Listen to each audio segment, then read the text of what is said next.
Friends, welcome to my channel. मेरा नाम है मृदुला और आज का हमारा टॉपिक है methods for standardization of vitamins and amino acids. तो चलिए स्टार्ट करते हैं। विटामिन्स जो होते हैं वो एक इम्पॉर्टेंट ग्रोथ फैक्टर होते हैं माइक्रो ऑर्गेनिज्म के ग्रोथ और मल्टीप्लिकेशन के लिए। ये आपको ग्रोथ फैक्टर के बहुत स्मॉल अमाउंट के लिए भी काफ़ी सेंसिटिव होते हैं। ये जो टेस्ट माइक्रो ऑर्गेनिज्म होता है उसके पास ये एबिलिटी होती है कि वो ये फैक्टर को सिंथेसाइज कर सके। तो ये आपको माइक्रोबियल एसे के लिए एक बेसिस फॉर्म करता है।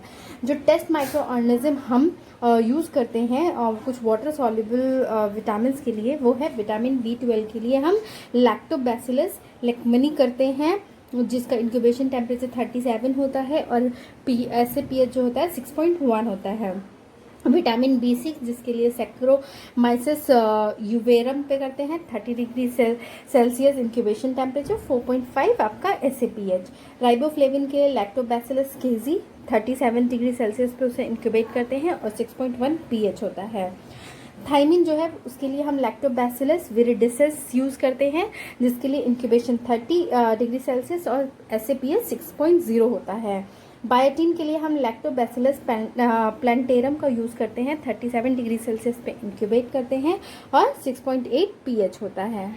माइक्रोबियल एसे परफॉर्म करने के लिए हमें सबसे पहले स्टैंडर्ड, फिर बेसल मीडियम, फिर टेस्ट सॉल्यूशन और फिर न्यूट्रिएंट मीडियम, ये सब प्रिपेयर करना होता है। तो हम कैसे करते हैं, तो standard cyanocobalamin stock solution prepare करने के लिए हम 0.1 माइक्रोग्राम पर ml को 25% अल्कोहल में डिसॉल्व करते हैं और फिर उसको स्टोर करते हैं रेफ्रिजरेटर में, और वो आपका स्टैंडर्ड 2 मंथ से पहले का नहीं होना चाहिए, ठीक है।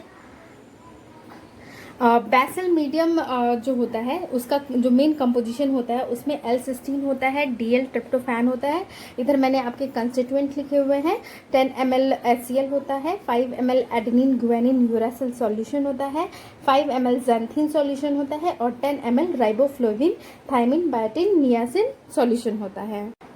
Para amino benzoic acid pyridoxal pyridoxamine solution 10 ml होता है, 5 ml calcium pantothenate folic acid solution, 5 ml salt solution A, 5 ml salt solution B, 5 ml asparagine solution, 25 ml acid hydrolyse casein solution, 10 gram dextrose, 5 gram sodium acetate और 1 gram ascorbic acid और 5 ml sorbitol monooleate derivative solution होता है।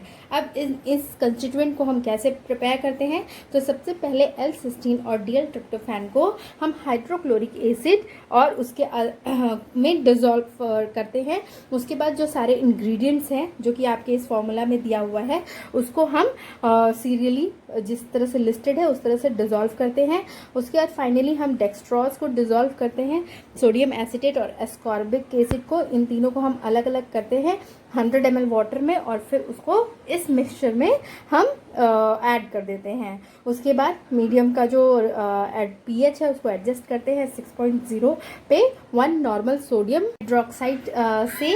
उसके बाद उसमें सॉर्बिटन मोनोऑलिएट derivative solution डालते हैं और उसका वॉल्यूम डिस्टिल वाटर से 250 ml बनाते हैं। तो ये हमारा बेसल स्टॉक मीडियम तैयार हो गया। अब टेस्ट सॉल्यूशन कैसे करते हैं, तो सबसे पहले जो भी मटेरियल जिसे भी हमें ऐसे करना है, जो भी विटामिन, उसका एक एक्यूरेट अमाउंट लेते हैं और उसको वाटर में डिसॉल्व करते हैं और उसको डाइल्यूट करते हैं अगर ज़रूरत हो तो।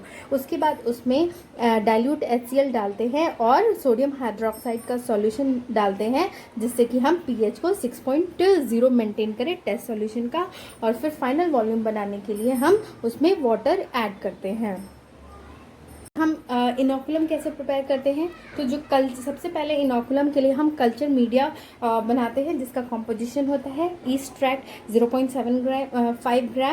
0.75 gram peptone, 1 gram dextrose, 0.2 gram potassium dihydrogen phosphate, 10 ml tomato juice filtrate और 1 ml sorbitol monooleate derivative solution करके उसके पीएच को 6.8 एडजस्ट करते हैं और फिर उसमें वाटर डालते हैं ताकि 100 ml वॉल्यूम का मीडियम तैयार हो। अब इनोकुलम का प्रिपरेशन, सबसे पहले हम क्या करते हैं कि जो लैक्टोबैसिलस लेकमनी के सेल्स होते हैं उनको हम ट्रांसफ़र करते हैं एक रीसेंट सब कल्चर में, आपके 2 स्टेराइल ट्यूब्स में, जिसमें कि 10 ml कल्चर मीडिया जिसका मैंने अभी कॉम्पोजिशन बताया वो प्रेजेंट होता है। उसके बाद ट्यूब्स को इंक्यूबेट करते हैं 80 से 24 आवर्स के लिए 37 डिग्री सेल्सियस पे। इंक्यूबेशन के बाद फिर हम उस कल्चर को सेंट्रीफ्यूग करते हैं जब तक कि आपके सारे सेल्स जो है वो ट्यूब में नीचे की तरफ सेटल ना हो जाए। उसके बाद जो ऊपर में आपका जो सेल्स के अलावा जो लिक्विड प्रेजेंट होता है, सुपरनेटेंट लिक्विड, उसको डिकैंट कर देते हैं एसेप्टिक कंडीशन है, अंडर एसेप्टिक कंडीशन। और जो सेल्स होता है जो सेटल हुआ होता है उसको 10 ml स्टेराइल सस्पेंशन मीडियम में डालते हैं और ये सस्पेंशन मीडियम होता है आपका बैसल मीडियम स्टॉक सॉल्यूशन 25 ml और वाटर 25 ml। उसके बाद फिर हम सेंट्रीफ्यूग करते हैं और जो सुपरनेटेड फ्लूइड होता है उसको डिकैंट कर देते हैं, रिमूव कर देते हैं। उसके बाद अगर ज़रूरत हो तो थर्ड टाइम इस प्रोसेस को फिर से हम रिपीट करते हैं और फिर फाइनली जो सेल्स मिलते हैं उन्हें हम यूनिफॉर्मली सस्पेंड कर देते हैं 10 ml स्टेराइल सस्पेंशन मीडियम में। फिर एसेप्टिकली हम 1 ml ऑफ सस्पेंशन जो सेल का होता है उसको ट्रांसफ़र करते हैं 10 ml स्टेराइल सस्पेंशन मीडियम में और उसको फिर मिक्स करते हैं। जो रिजल्टिंग सेल सस्पेंशन होता है वो हमारा इनोकुलम होता है। अब हमने स्टैंडर्ड प्रिपेयर कर लिया, इनोकुलम प्रिपेयर कर लिया, टेस्ट सॉल्यूशन प्रिपेयर कर लिया, तो अब हम किस मेथड से साइनोकोबैलामिन जो विटामिन B12 है उसको सिंथेसाइज करते हैं, मतलब माइक्रोबियल ऐसे करते हैं। तो मेनली जो साइनोकोबैलामिन है उसको माइक्रोबायोलॉजिकली ऐसे आपको 2 मेथड से किया जा सकता है। फर्स्ट मेथड है टाइट्रीमेट्रिक मेथड और सेकंड है टर्बिडीमेट्रिक मेथड। तो सबसे पहले हम टाइट्रीमेट्रिक मेथड देखते हैं। इसमें हम क्या करते हैं कि 10 टेस्ट ट्यूब लेते हैं, उसको क्लीन करते हैं और फिर उसमें हम स्टैंडर्ड सॉल्यूशन साइनोकोबैलामिन का ऐड करते हैं एक इंक्रीजिंग ऑर्डर में। जैसे कि फर्स्ट टेस्ट ट्यूब में कुछ नहीं होगा, सेकंड में 0.5, 1 ml, फिर 1.5, फिर 2.5, फिर 3, 4, 4.5 और 5 ml रेस्पेक्टिवली। उसके बाद हम उसमें बैसल मीडियम स्टॉक सॉल्यूशन का 5 ml ऐड करते हैं हर एक ट्यूब। फिर हम फाइनल वॉल्यूम को एडजस्ट करते हैं वाटर यूज़ करके, मतलब 10 ml।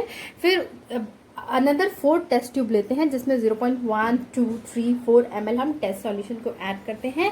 फिर सारे टेस्ट ट्यूब में हम 5 ml बैसल मीडियम स्टॉक सॉल्यूशन डालते हैं और फाइनल वॉल्यूम 10 ml एडजस्ट कर लेते हैं वाटर के साथ।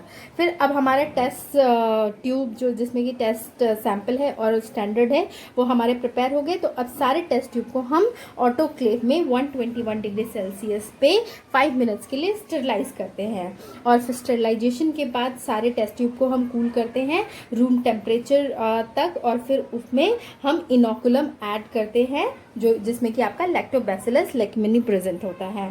फिर हम उस ट्यूब्स को इंक्यूबेट करते हैं 64 to 72 आवर्स के लिए एक गिवन टेम्परेचर पे। आपको एक रेंज 30 to 37 डिग्री सेल्सियस जो आपका टेम्परेचर दिया होता है इंक्यूबेशन, उसके अंडर हम 72 आवर्स के लिए इंक्यूबेट करते हैं।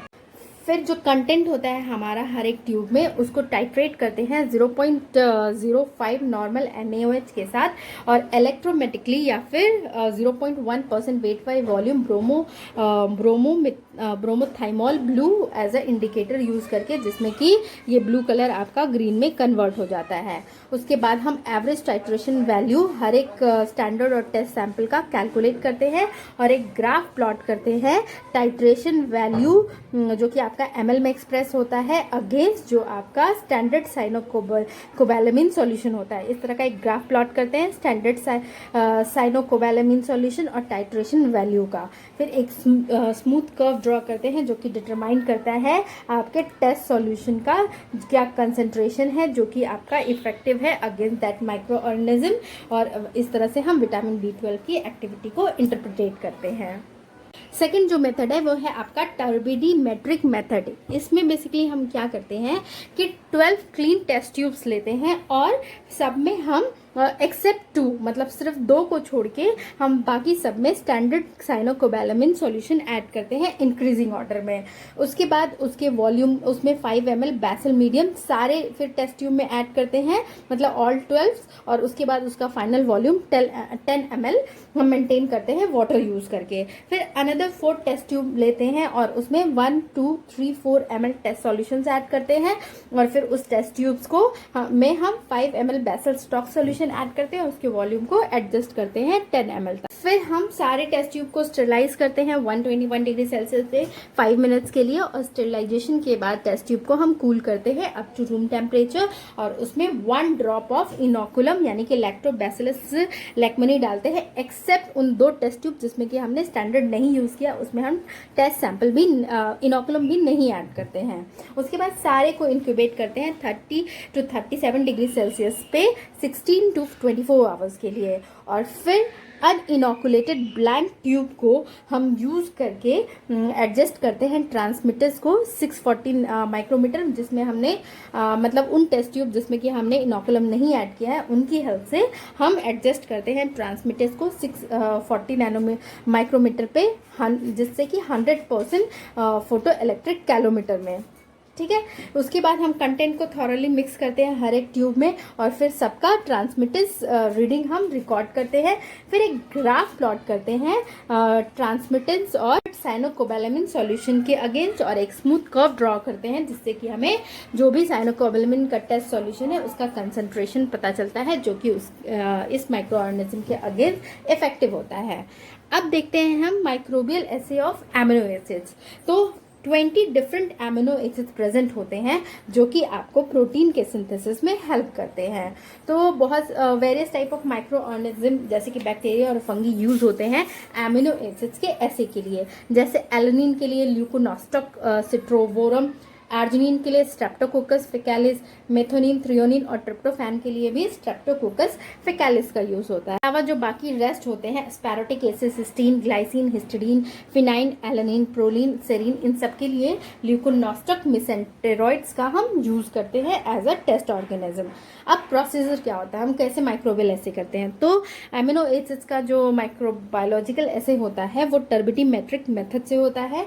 इसमें सबसे पहले हम क्या करते हैं कि एक स्पेसिफिक मीडिया पे माइक्रो ऑर्गेनिज्म को ग्रो करते हैं, और फिर उसमें फ्रेशली एमिनो एसिड सॉल्यूशन और स्टैंडर्ड सॉल्यूशन को ऐड करते हैं, जिसमें कि स्टैंडर्ड सॉल्यूशन की जो कंसंट्रेशन होती है एमिनो एसिड्स की वो 200 माइक्रोग्राम पर ml होती है।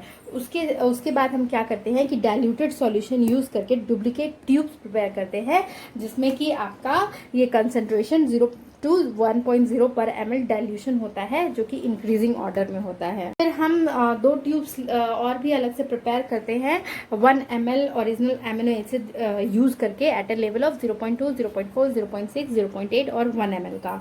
उसके बाद हम उसमें एमिनो एसिड्स ऐड करते हैं उस मीडिया में और उसको ऑटोक्लेव करते हैं।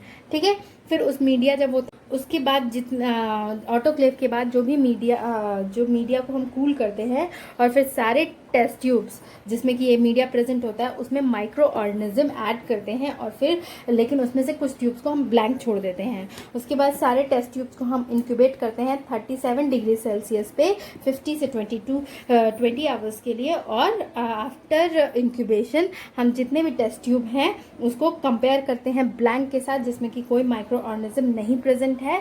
तो आपने चूंकि स्टैंडर्ड एमिनो एसिड डाला है तो और टेस्ट डाला है, तो वो जो टर्बिडिटी होगी वो डिफाइन करेगी कि आपके जो गिवन जिस भी एमिनो एसिड का आप ऐसे कर रहे हैं वो आपका कितना इफेक्टिव है, किस कंसंट्रेशन पे अगेंस्ट माइक्रो ऑर्गेनिज्म। तो इस तरह से हम एमिनो एसिड की पोटेंशियल को डिटरमाइन कर सकते हैं। तो ये था अबाउट आपका standardization of vitamin and amino acids. अगर आपको मेरा ये वीडियो पसंद आए तो प्लीज़ इसे लाइक, शेयर और कमेंट करें। Thank you for watching.